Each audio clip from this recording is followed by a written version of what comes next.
es la cara y la cruz de las acampadas gallegas. Facilidades en el caso de Vigo, donde sus miembros, los miembros del movimiento 15M, tienen luz y agua suministrada por el propio ayuntamiento.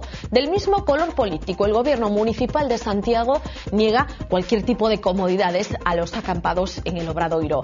Ellos han elegido seguir una semana más, pero el plazo concedido por las autoridades para que abandonen el recinto se acaba, tanto que el desalojo podría producirse esta misma madrugada. ¿Qué tal? Muy buenas noches. Lo ocurrido el pasado viernes en el desalojo de la acampada de Barcelona ha agregado una nueva polémica al caso gallego. Si se produce ese desalojo, la pregunta es si utilizará o no la fuerza. El alcalde de Santiago solo ha dicho que confía en una solución pacífica y razonable. Lo veremos. Es viernes, penúltimo día de este mes de mayo, en el que llegan otra vez malas noticias para los bolsillos de los consumidores gallegos.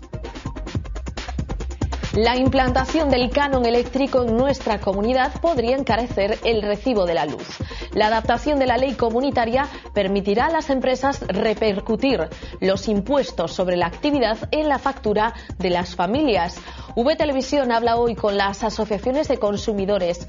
Consideran inadmisible apostar por energías renovables a costa de los pequeños clientes. La Cámara de Comercio de Lugo pide prudencia para que la operación Campeón no dañe más la imagen de los empresarios de la capital.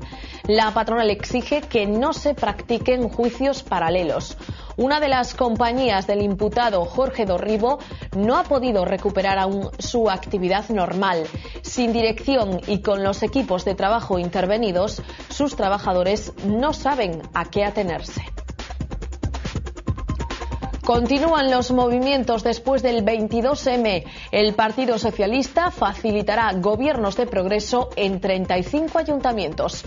Intentará llegar a acuerdos con el BNG a la hora de investir alcaldes y dar estabilidad a las corporaciones.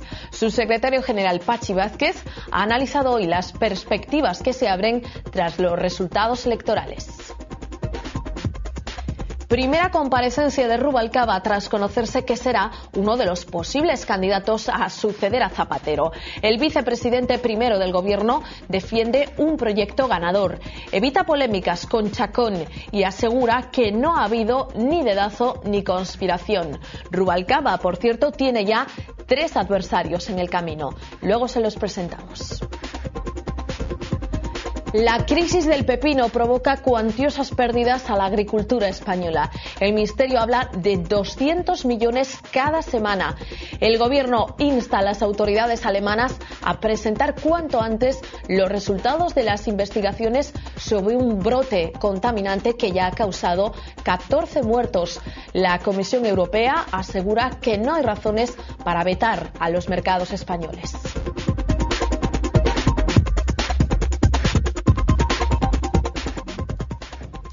El movimiento 15M resiste en las plazas gallegas. En el caso de Santiago de Compostela lo hace a pesar de que se agota el plazo que el alcalde les ha dado para que se marchen.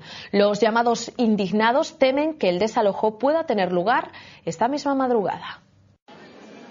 Se agota el plazo que el alcalde en funciones de Santiago les ha dado a los indignados para que se vayan del Obradoiro. Bugallo basa su decisión en el comienzo de las fiestas de la Ascensión, que incluyen varios actos en la emblemática plaza santiaguesa. Desde la acampada aseguran que no es su intención interferir en los festejos, aseguran que no se van y ya han dejado claro qué harán en caso de desalojo. Quedarnos aquí, engancharnos, como siempre, que nos teñan que sacar de un menú. Mientras se decide si se produce o no el desalojo, el concello se mantiene completamente vallado y bajo vigilancia policial. Desde el gobierno local no han querido precisar el motivo de la valla. Los indignados aseguran que lo que se pretende es evitar que se refugien bajo los soportales en los días de lluvia y dudan de su legalidad.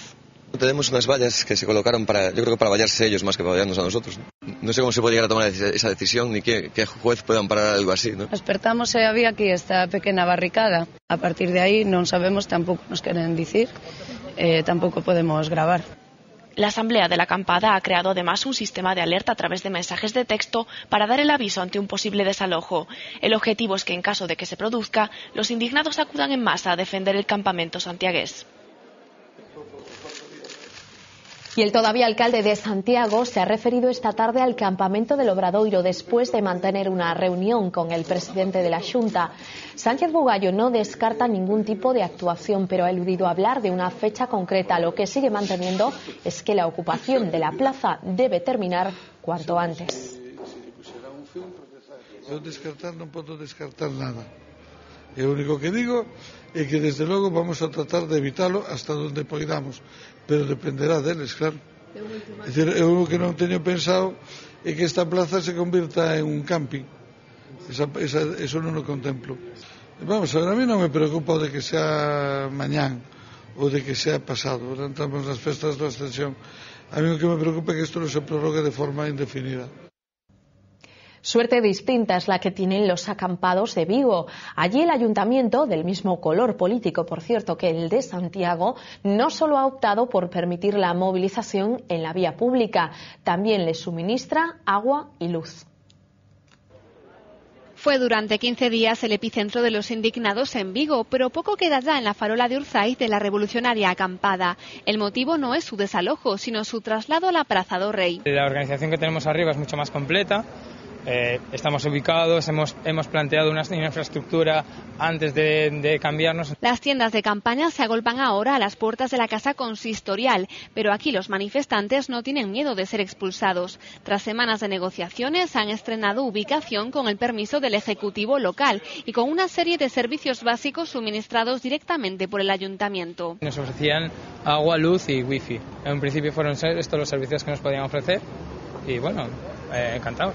Electricidad, agua y acceso a Internet ya forman parte de esta pequeña población a la que de momento no parece afectar la sombra del desalojo. A nosotros en principio nos apoyan también porque siempre hemos intentado ir por la vía legal y llegar siempre a un acuerdo y un entendimiento. La organización confía en que las nuevas condiciones animen a un mayor número de personas a sumarse a la acampada para así garantizar la supervivencia de un movimiento que no quiere saber de fechas. De todos los apoyos que reciben a diario, hay uno que los acampados de A Coruña valoran especialmente. Simplemente apoyaros, y hacéis mucha falta. La gente de la edad de mis padres, de gente mayor de la edad de mis abuelos, y dice, oye, gracias, porque estáis dando voz a lo que... O sea, nosotros damos la voz de lo que todo el mundo piensa. Carmen tiene 76 años y una vitalidad muy similar a la suya. Se siente tan identificada con su protesta que ella misma se ha hecho un pin del 15M. Pues para mí es un movimiento tan importante, que ha nacido ahora, que no puedo pasar sin participar en él. Y no es la única. Algunos, como Nicanor, duermen en el campamento. Siento lo que sienten ellos y si he vivido más años, pues no tiene que ver. A Pepita, a sus 67, le gustaría hacerlo, pero le pueden los achaques. Que estoy de acuerdo totalmente con ellos, que lo único que no hago es acampar porque mi artrosis y mis enfermedades de huesos no me lo permiten, pero si no estaría. Y es que a pesar de ser un movimiento eminentemente juvenil, el espíritu del 15M se nutre también de las voces de la experiencia, que tampoco dan muestras de cansancio. Nos tenemos que unir todos, señor. Dice que los mayores no, todos, tenemos que opinar todos, tenemos que lanzar nuestro grito al cielo. Y si yo supiera en qué momento llegasen a desalojar aquí, yo me vendría con ellos para aquí, para que también me desalojasen a mí. En el Obelisco de momento no piensan en marcharse. Ánimos, no les faltan. Nos vamos a ir ahora hasta el bastión de los indignados, a la Puerta del Sol, donde también continúa la acampada. En la asamblea de anoche miles de personas decidieron quedarse al menos hasta el miércoles. Se cumple el 16º día de protesta. Han decidido que es necesario reorganizarse. Los acampados se han reagrupado para dejar más espacio libre. Una de las claves está ahora en fomentar los grupos de trabajo por barrios y ciudades. Mientras la plataforma Democracia Real Ya ha anunciado sus 2 próximas movilizaciones. La primera será el 15 de junio para intentar evitar el desahucio de una familia sin recursos. La segunda, el 15 de octubre, tratará de convertirse en una movilización de alcance mundial. El movimiento español continúa extendiéndose a otros países. En apoyo a los jóvenes de nuestro país, griegos, alemanes, italianos, franceses y belgas salen a la calle para reclamar un cambio en el sistema.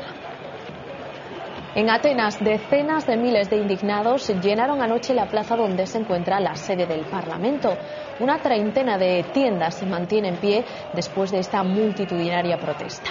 En la capital del país, la concentración se repite cada día desde el pasado miércoles. Y en París, cientos de manifestantes se concentran también a diario en solidaridad con el movimiento 15M español. Anoche, la policía desalojó a más de 1 millar de indignados que se encontraban en la plaza de la Bastilla.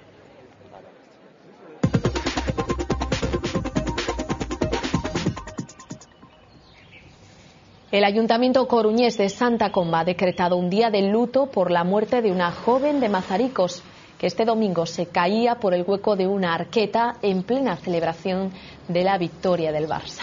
La Corporación Municipal ha trasladado sus condolencias a la familia de la chica, que tenía 17 años. El consistorio, que le ha enviado un telegrama, está a la espera de que se aclaren los hechos. La fuente donde sucedió todo estaba repleta de espuma, una circunstancia que le impidió ver el sumidero por donde se cayó. Y paradojas de la vida, los gallegos podríamos tener que pagar recibos de la luz más caros por tener implantado en nuestra comunidad el canon eólico. El Ministerio de Industria está preparando un cambio profundo en el sector eléctrico que podría abrir la puerta a precios distintos según de qué autonomía estemos hablando. Sería la primera vez que los precios rompiesen la igualdad para todos los clientes domésticos incluidos en la tarifa de último recurso. Diferencias que también podrían existir entre municipios.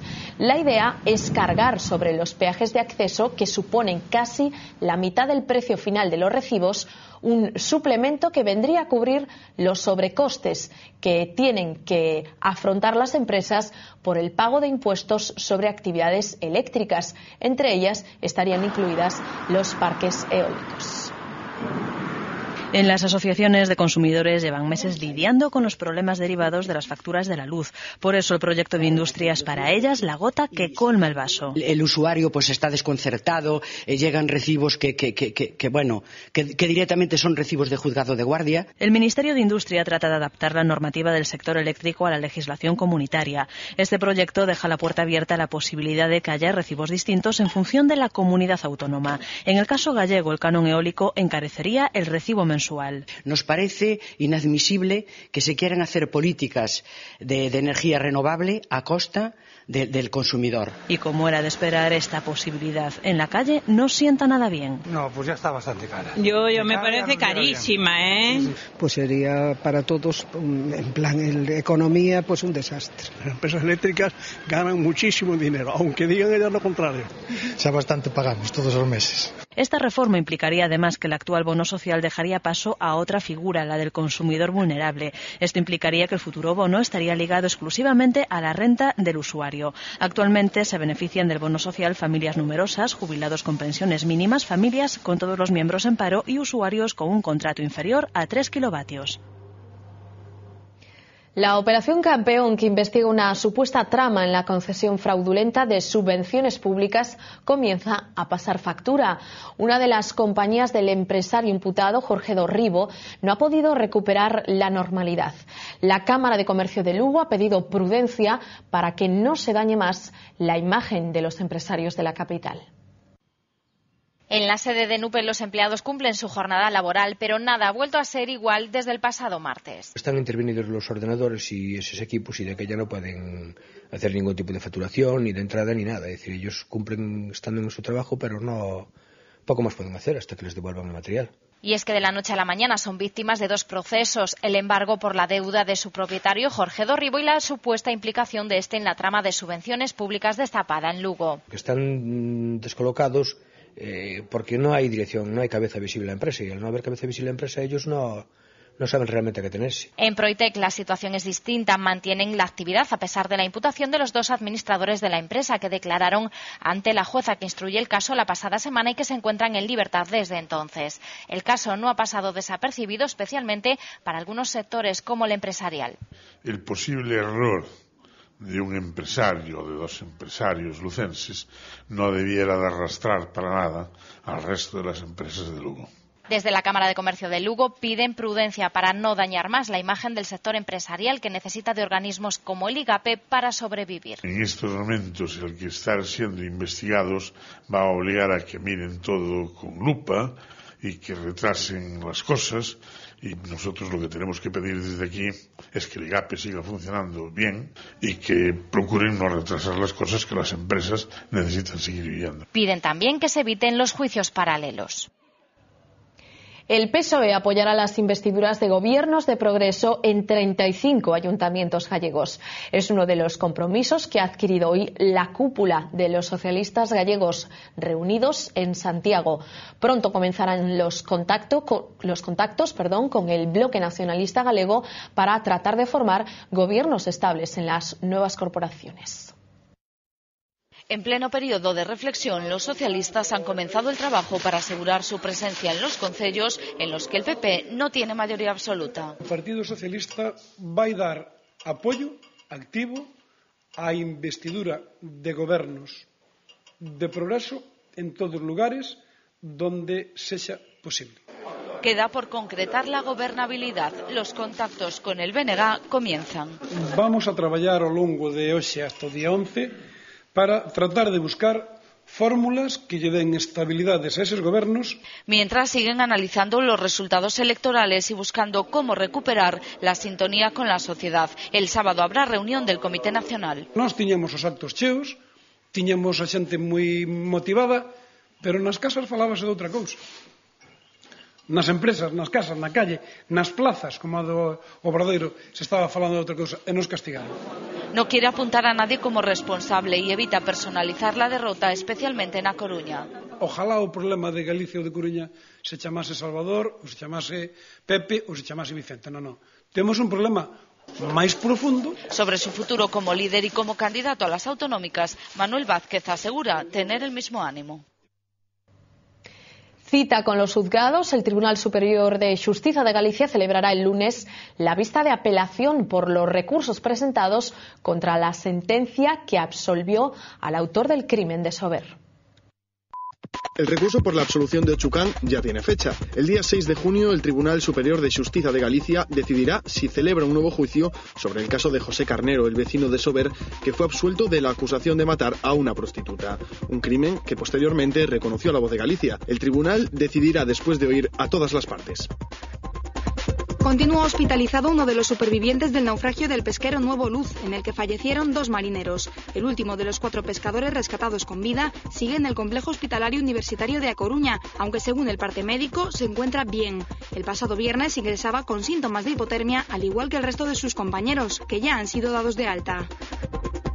El BNG se da 2 días más para decidir si pacta con el socialista Abel Caballero. Los nacionalistas decidirán en asamblea si forman un nuevo gobierno bipartito o se pasan a la oposición. Los de Santiago Domínguez apoyarán la investidura de Caballero, pero hay diferentes posturas sobre su papel en el ayuntamiento. El miércoles, Domínguez escuchará a los militantes antes de tomar una decisión. El juez aparta a la familia Ruiz Mateos de Clesa. El juzgado de lo mercantil número 6 de Madrid ha dictado el concurso de acreedores de la marca al considerar que los propietarios de Nueva Rumasa han adoptado decisiones perjudiciales contra su patrimonio, llegando a multiplicar por 4 su pasivo de explotación. Con un agujero patrimonial superior a los 800 millones de euros, el de Clesa se ha convertido en el mayor concurso del sector alimentario tramitado hasta ahora en España. Galicia está viviendo la primavera más seca de los últimos 50 años. Las temperaturas han sido 3,5 grados más altas de lo normal. La media se ha situado en 14,9 grados y las precipitaciones han caído hasta los 126 milímetros. Para que se hagan una idea, lo habitual es que lleguen a los 330. El consejero de Medio Ambiente ha pedido hoy responsabilidad a la población en el uso del agua.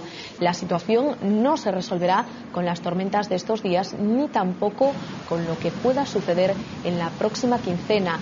Los embalses están ahora mismo al 73% frente al 80% del año 2010.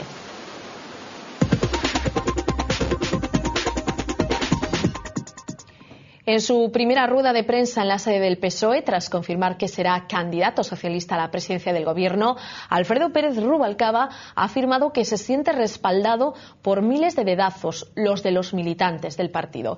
El vicepresidente primero ha censurado a todos aquellos que le han acusado de realizar maniobras para hacerse con el puesto. Haciendo gala de los elogios que Zapatero le brindó el fin de semana, Rubalcaba no ha querido esperar y ha iniciado su sprint para las próximas generales. En Ferraz ha ofrecido su primera comparecencia como candidato a las primarias socialistas, a las que se presenta por un solo motivo. Porque creo que puedo ganar las elecciones y sobre todo me presento porque tengo un programa de gobierno que ofrecer para España. Sobre los rumores de dedazo y de conspiración contra Carme Chacón, ha querido zanjar que se siente arropado por todos sus compañeros, incluida la ministra de Defensa. Tengo que decirles que han sido miles los dedazos de los compañeros que me han dicho preséntate. He hablado con Carmen Chacón, lo hice anoche. Tuvimos una larga conversación por teléfono. También ha tenido palabras para la oposición. Nunca he sido derrotado y ellos unas cuantas veces. Y ha dado pistas de cuándo se decidió a presentarse. Si tuviera que señalar un momento, diría que hay dos actos que me emocionaron incluso personalmente. El de Granada y posteriormente el de Vigo. Sobre su proyecto ha revelado que habrá continuidad, pero también cambios, y por ahora se ve capacitado para combinar su candidatura con sus cargos en el Gobierno. Rubalcaba ya tiene rivales. El primero, un profesor y director del coro de la Universidad de Sevilla, José Carlos Carmona, también conocido por haber participado en algún reality televisivo. No teme a Rubalcaba y asegura que es capaz de vencerle en estas primarias. ¿Puedo ir de aventura? No es el único que quiere plantarle cara a Rubalcaba. Otro profesor de Sevilla, Luis Ángel Hierro, también se postula. Ya cuenta con una página web, aunque por ahora poco conocemos de este aspirante que dice que su canción favorita es My Way. Toda una declaración de intenciones. Un militante del PSOE de Móstoles es el tercero en discordia. Todos aseguran ser conscientes del reto. Para poder competir en las primarias necesitan el aval de al menos 22.000 militantes. La candidatura de Rubalcaba y la retirada de Chacón siguen estando en boca de todos. José Blanco asegura que es un disparate hablar de maniobras dentro del PSOE para apartar a la ministra de esas primarias.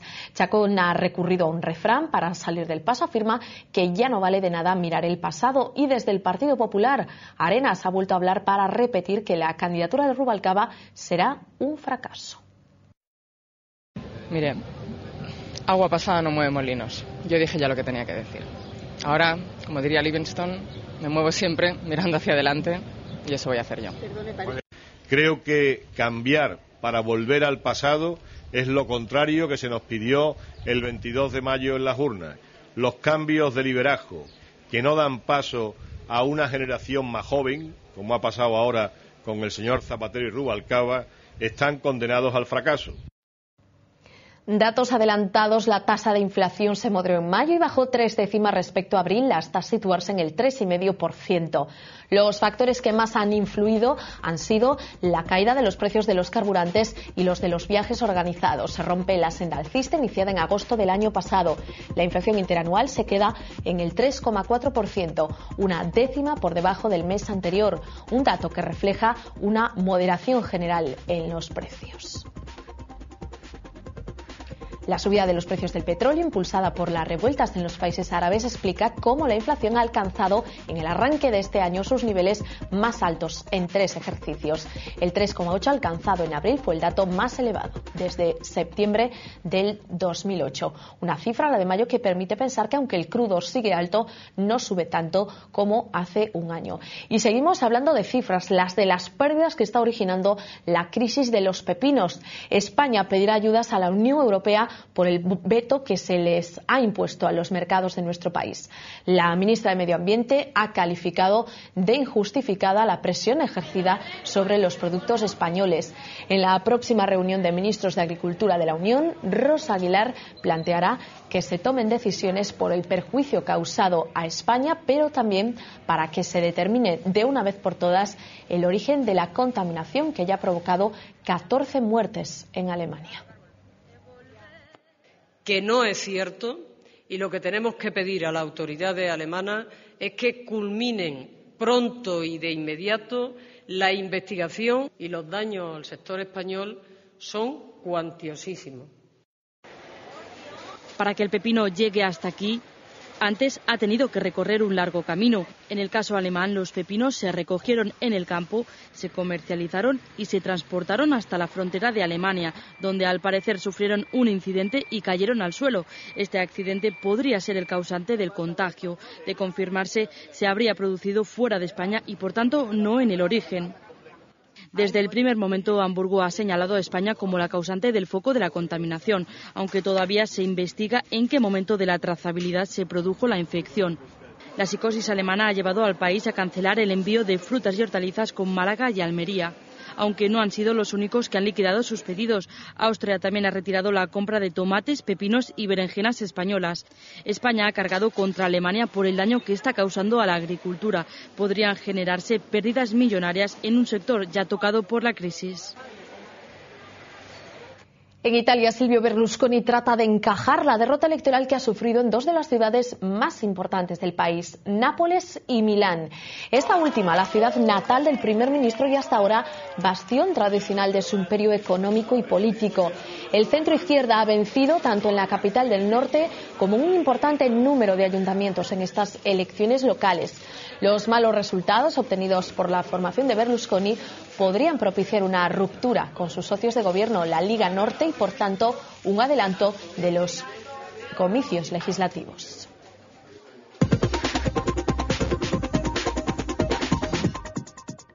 Son las 9:26, nos vamos a ir hasta la redacción central de La Voz de Galicia. Vía V arranca esta semana con una entrevista al presidente de la Diputación de Lugo. Fernanda, muy buenas noches. ¿Qué tal, Lucía? Muy buenas noches. Pues efectivamente, en Vía V proseguimos con el análisis de las consecuencias de los resultados del 22 de mayo y, como decías, hoy nos visita aquí en el plató de Vía V, en la redacción central de La Voz, el presidente de la Diputación de Lugo, José Ramón Gómez de Esteiro. Con él hablaremos de los resultados que consiguió la formación socialista en la provincia de Lugo en particular y en toda Galicia en general, y de ese anuncio, de esa rueda de prensa que hoy daba Alfredo Pérez Rubalcaba, que, como saben, competirá por la presidencia del Gobierno. Hablaremos de más asuntos, por ejemplo, de ese encuentro que ha surgido precisamente entre los socialistas al respecto de lo que hay que hacer con los acampados del 15M, mientras el secretario general de los socialistas gallegos, Pachi Vázquez, no es partidario de las porras, así lo ha dicho hoy textualmente. El alcalde de Santiago, el todavía alcalde de Santiago, asegura que no está dispuesto a aceptar que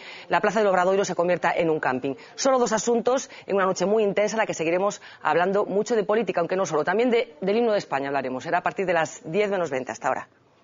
Hasta ahora, Fernanda. Hablamos ahora de los deportes, aunque de un asunto que no nos hubiese gustado contar y que no es una historia nueva, sino que se repite. La Asociación de la Prensa de A Coruña critica hoy a través de un comunicado la actitud obstruccionista practicada por Lendoiro con los medios de comunicación y la Corporación Voz, entre ellos esta casa, V Televisión, a los que ayer impidió cubrir el acto de presentación de José Luis Oltra. El colectivo califica al presidente de arrogante, prepotente y obstinado, una crítica a la que se suma el Colegio de Xornalistas de Galicia. Un Oltra que ya conoce el escenario de los entrenamientos de su nuevo equipo. Hoy se ha dado una vuelta por las instalaciones de Abegondo. Una vez presentado, a José Luis Oltra le tocaba paseillo por la ciudad deportiva para conocer las instalaciones de Abegondo, donde entrena habitualmente el Deportivo. Oltra es consciente de la dureza de la categoría que afronta el equipo y ha pedido el calor de los aficionados. Calor, lo que se dice calor, no ha sobrado en su visita. A alguno le debió parecer incluso que no llovía lo suficiente. Vuelta de rigor al césped y hasta una parada en la cafetería donde bien apetecía un café. Oltra ya conoce la que será su casa y no parece que le disguste. Al menos no ha perdido la sonrisa. El Celta, por su parte, regresaba este mediodía de Jerez con una nueva derrota en su casillero, pero también con un gran malestar por la actuación arbitral con la que los célticos se sintieron perjudicados. El colegiado concedió a los andaluces un gol fantasma que supondría la victoria para los locales. Derrotados de forma injusta, esa es la sensación con la que regresó el equipo de Jerez. Un poco jodidos, después de tener los 3 puntos en la mano como teníamos, y bueno, pienso que 2 fallos pues nos han privado de tener los 3 puntos. También pues una decisión incorrecta del árbitro. Estoy muy decepcionado en general con la situación que está viviendo el Celta durante todo el año. A nosotros nos faltan 10 puntos. Es una situación que honestamente tengo que decir, yo no había vivido nunca en los años que llevo de carrera, y son bastantes. Lo cierto es que tan solo queda un último ensayo antes de los playoffs para recuperar las mejores sensaciones. Hay que ganar porque bueno, las sensaciones, como digo, si no ganas pues quedan a medias, ¿no? A partir de la semana que viene empieza lo bueno y ahí es donde tenemos que dar la cara. Y Yago Aspas espera darla de forma activa. El de Moaña busca la titularidad como recompensa a su gran momento de forma. Hombre, yo lo que quiero es jugar. Lo está pidiendo a gritos desde hace 5 o 6 semanas. Otro que estará en la liguilla será Túñez. A falta de confirmación oficial, Paco Herrera anunció que no viajará a la concentración con Venezuela. Sabe que pierde una buena oportunidad, pero está ilusionado con el Celta. A cambio, el entrenador le permitirá concentrarse con su selección en agosto como preparación para el Mundial. El bicampeón del Giro de Italia, Alberto Contador, ya está en España.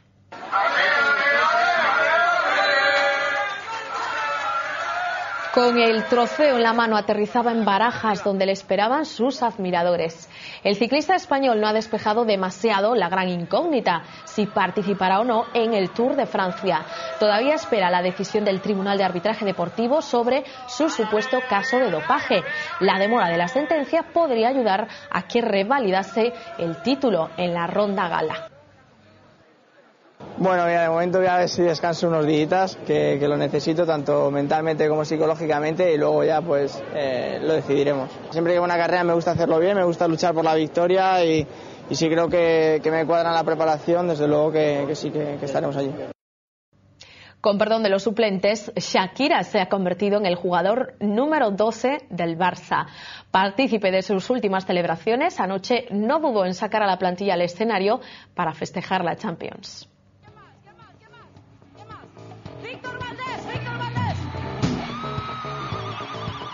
Y lo hicieron a ritmo, como no, de Waka Waka. En el Estadio Olímpico de Montjuic la fiesta era total. 20.000 incondicionales culés bailando los ritmos de esta colombiana que ha conquistado el corazón de Piqué. Un concierto que formaba parte de su gira por España, pero que inevitablemente se transformó en parte de los actos de la conquista deportiva de los azulgranas.